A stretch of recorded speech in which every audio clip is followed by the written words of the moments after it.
Let me give you very quickly here, 4 demonstrations of the power of the cross. Listen to this. Some of you may know Robert Murray McCheyne. That is a name that stands out as godly men who have gone before us. He was a Scottish Presbyterian, died at the age of 29 years. He was a very godly young man. Many of his sermons and his biography for certain are preserved to this day. Listen to what came from his pen. The most striking, he writes this after he heard this in some meetings, the most striking example of self-devotedness in the cause of Christ of which I ever heard in these days of deadness was told here last week by an English minister. It has never been printed, and therefore I will relate it to you just as I heard it, to stir up our cold hearts that we may give ourselves to the Lord. The awful disease of leprosy still exists in Africa. Whether it be the same leprosy as that mentioned in the Bible, I do not know, but it is regarded as incurable and so infectious that no one dares to come near the leper. In the south of Africa, there is a large laser house for lepers.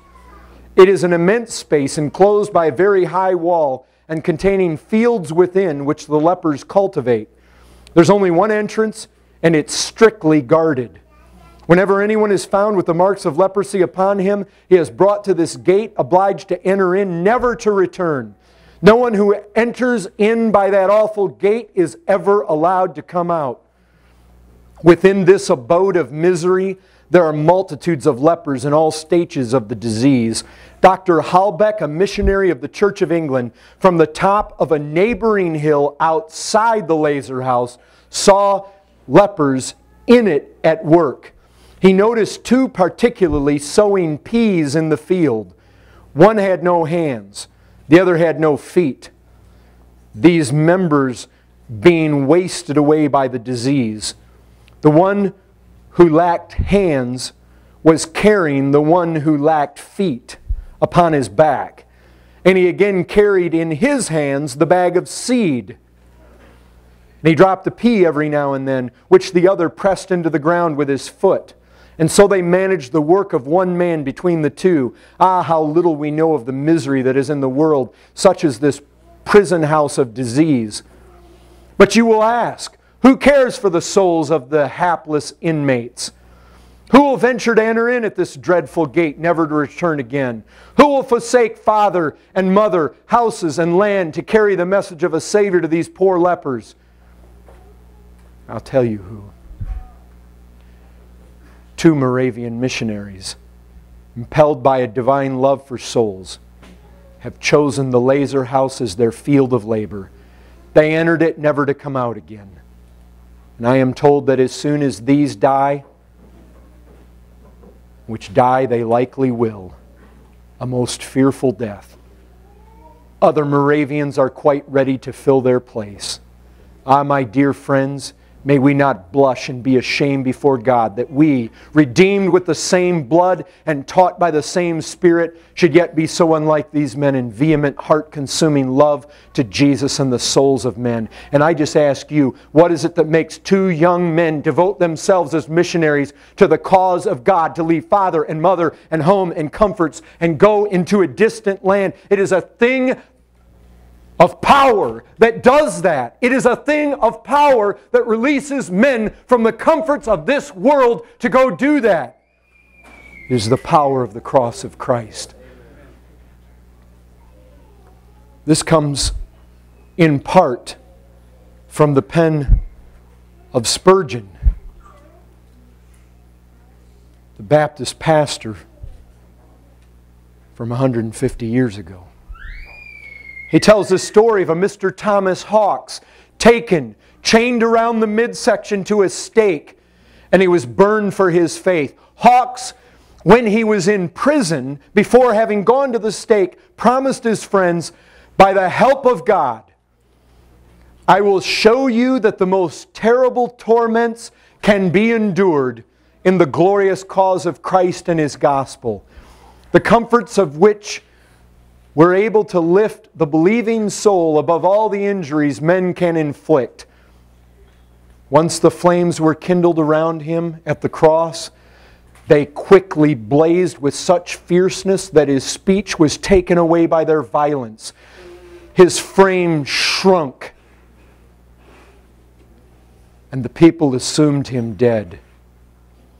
His body was consumed. The onlookers, seeing how burned he was, expected to see his body break apart over the chain and fall into the fire. But instead, he lifted his flaming hands, each finger spurting fire. He clapped them 3 times with the shout of none but Christ. None but Christ. You tell me, folks, what has power on this earth to put a man in flames, and with all victory and power and authority and triumph shout none but Christ. Folks, what wondrous energy seized the man? What made him strong? What helped him to bear under that kind of cruelty of men? What made him unmoved in the flames? I'll tell you, it's another thing. It's a thing of power. It's the cross of Jesus Christ. For unto us who saved, Paul says, it is the power of God. The cross has power to loosen our grips on life and to stand up before the most cruelty of man and say, I will go to your stake, but I will not deny this cross. Folks, you cannot deny the cross when you've tasted its power. You cannot come and lightly speak of it and say, I no longer believe in it, or recant of it if you know its power. When the persecution starts, the ones whom Matt talked about in the Sunday school who will not endure to the end, they will walk away precisely for that reason. They never experienced the power of the cross. You will hold to your faith in the very flames themselves, and all consumed in fire, cry out to the victory of Christ. One way. There's one power in this world that produces it. It is the power of the cross. This is preserved for us by that most notable Christian, Jonathan Edwards. The life of David Brainerd. On his deathbed, Brainerd, under the extreme agonies of death, in a day when there was no morphine, there was no Tylenol, there was no aspirin even. He told those who gathered round him, it is another thing to die than people imagine. At times he was completely delirious with pain. He said that it was impossible for any to conceive of the distress he felt. He was concerned in his pain lest he should dishonor God in his extreme agony. He said that the thought of enduring it 1 minute longer was almost insupportable. He is there racked with the kind of pain that the thought of having to endure it 1 minute longer was almost driving him mad. He was being cared for by Jonathan Edwards' daughter, Jerusha Edwards, and he loved her. And in all of his pain, in all of his suffering, and realizing he's about ready to leave the woman he loves, he says with joy and peace that he's ready to leave her and leave life. He's ready for eternity. And I'll tell you this, what gives men on such a deathbed as that hope at death?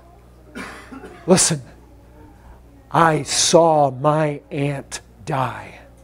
I went to the hospital. She died without Christ. She was in such... There was such terror in her eyes. She was a 40-some-year-old woman crying like a little child for her mother. Mommy. She had a look in her eyes. I was at my stepfather's bedside when he died without Christ.